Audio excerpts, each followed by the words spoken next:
Welcome back to my channel, everyone. Today in Mixing It Up with Gigi, I'm going to be doing curry chicken. And I've gone ahead and cut up my chicken. You just need to get chicken parts of your choice. I have gone ahead and cut up my chicken and in size pieces about like this. Not too small, but I would say medium, nice medium sized pieces.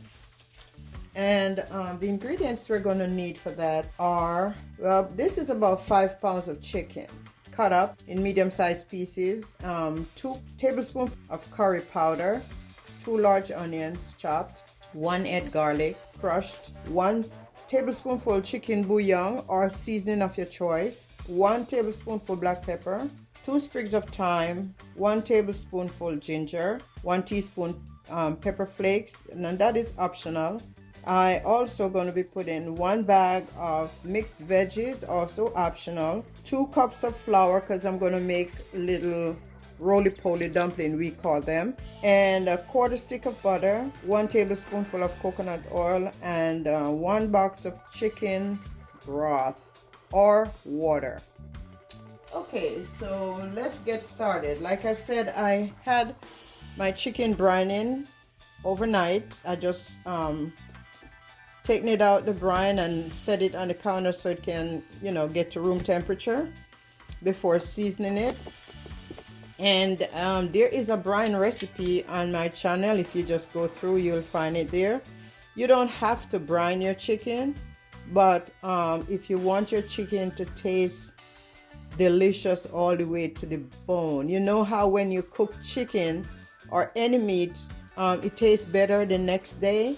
That's because the seasoning soak through the next day better. That's what brining does to your meat when you are cooking it, especially chicken and turkey. It's good to brine them first so you get the maximum flavor. Okay, so just follow my brining recipe. And in this plate I have all the ingredients that I just read off to you. And so I'm just going to go ahead and submerge everything in here. This is all the ingredients: the black pepper, the thyme, the garlic, the curry, and curry powder.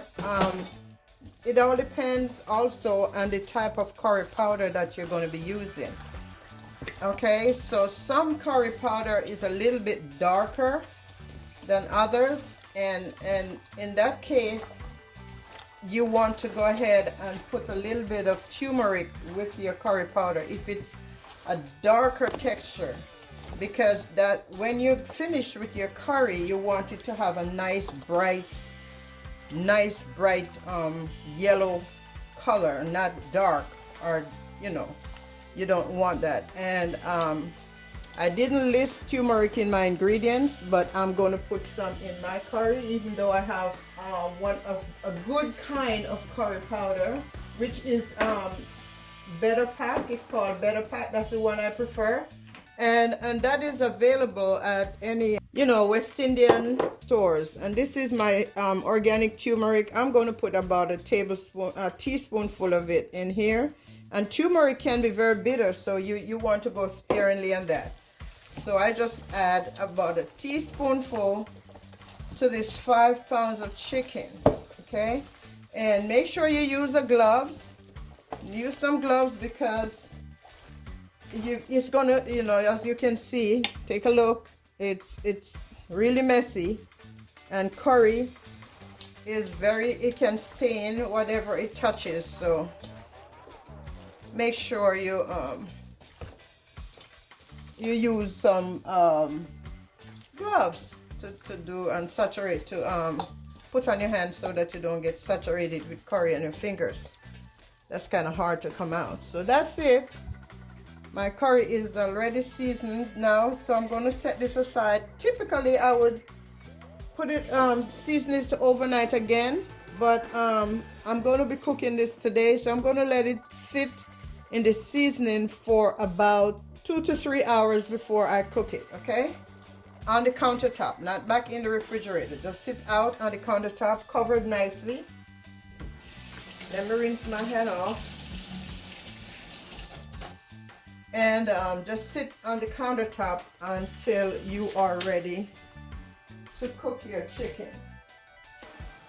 So that is basically it, and I will come back and show you once I start cooking. Okay guys, so it has been 3 hours since my chicken has been sitting out, so I am going to go ahead and start the process of cooking it. I have a huge pot here, which is normally my soup pot, but it's 5 pounds of chicken that I have, and my skillet is not big enough, so I'm gonna have to go ahead and cook it in this pot today. All right, so I said we're gonna use a tablespoonful of coconut oil or oil of your choice. I have here some infused truffle oil. It's garlic infused truffle oil, and I'm just going to put about a tablespoonful. You don't want a lot of oil. Just about a tablespoonful in your pot, and let that warm up. Then I'm just going to dunk the chicken in there. It's a huge pot, but this will give me the room that I am looking for while cooking this 5 pounds of chicken. Okay, so now let me go ahead and reposition my camera. Then I'm gonna go ahead and just kind of dunk the chicken in the pot. There you go. With all the seasoning and everything, just dunk it all in and get all the juices out.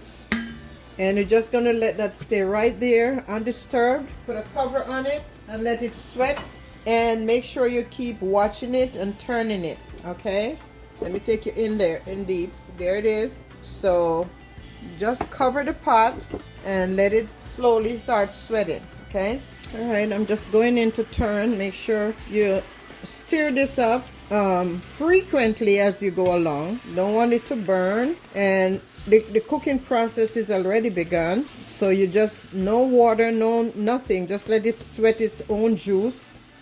You just kind of monitor it by turning it frequently. Okay, while the chicken is still in the pot sweating, steam cooking, I am going to go ahead, I have the flour here, 2 cups of flour, and I'm going to go ahead and put about a 1/4 teaspoon of salt. You don't want a lot in there. I'm just going to go ahead and make my dumplings. Okay, so I'm going in with my fingers, clean hands, and then I'm just going to add a little water until I get a nice doughy consistency. Don't know if you can see.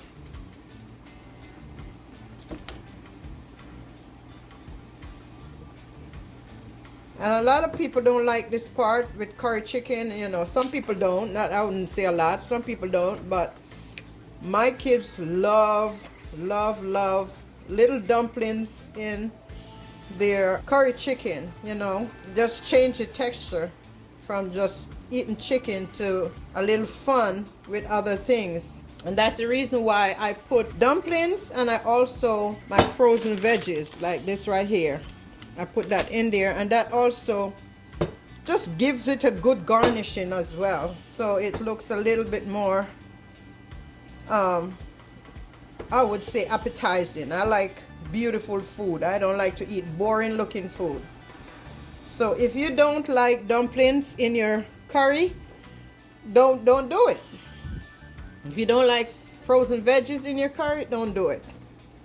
But I'm doing it for my family, and that's what they like, so I'll go in with my little dumplings. And the dough is already done, and I'm going to start making my dumplings because it's almost time to add my chicken broth or veggie broth. Today I'm going to have veggie broth because I have no chicken broth, and add that to the chicken, which has been sweating for, I would say, about 15 minutes now.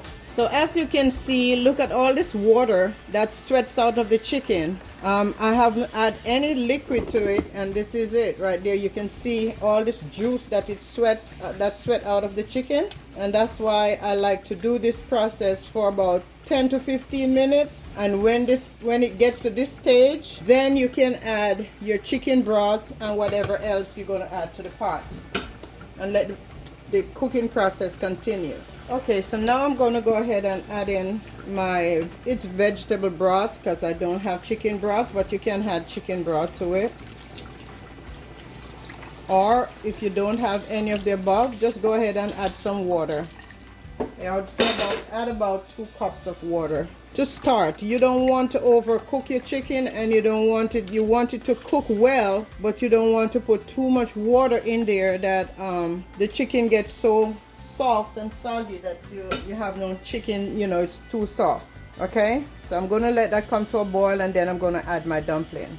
All right guys, as you can see, my chicken is pot is boiling nicely. Here is the dough that I made earlier, and I'm gonna go ahead and just take off tiny pieces, and this is why we call it roly-poly, guys. We kind of just roll it in our hands like that and drop it in the pot. The kids kind of just love that. First of all, they love dumplings, so second of all, they love the fun of having these little roly-poly dumplings in the pot, cooked with the curry chicken, and so you have different textures to enjoy. When the curry is soaked into the flour, it also gives a nice, good flavor of dumpling. So that's just why we call it the roly-poly dumplings. You can make them in different shapes, or you don't have to put it in there. You know, it's optional. There you go. They're all in. Just going to give it a good stir so they can move around and sink into the cooking process. And I'm just going to cover that back and let it go ahead and cook. And I'll come back and show you more. Okay guys, I'm going in to taste my chicken to see if I need to add any more seasoning. It's always good to do that as you go, even though you put your seasoning on it while seasoning it. Mine tastes perfectly fine, so I'm not going to add anything. Okay guys, while my veggies are in the pot simmering, as you can see, I did go in with a little bit of Scotch bonnet pepper, just a tad bit.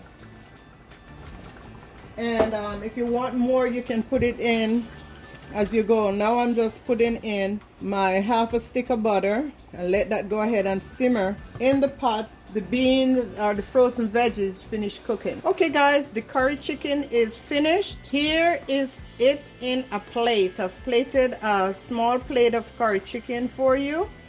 And you can serve this over rice, over mashed potato. You can use kind of like a stuffing for your naan bread, or use that to eat with it, or whatever you choose. Sweet potatoes, whatever you choose. So this is it. Curry chicken, Jamaican style, my way. How about that? Thank you guys for watching, and thanks for subscribing. For those of you who are new, thank you so much. I'm getting some feedback, so I know you guys out there are watching, and I extend my love to you today. And for those who are my regular, thank you so much for your support and your kindness, and please share my videos and tag me in whatever you've tried. Thank you so much for watching again. God bless.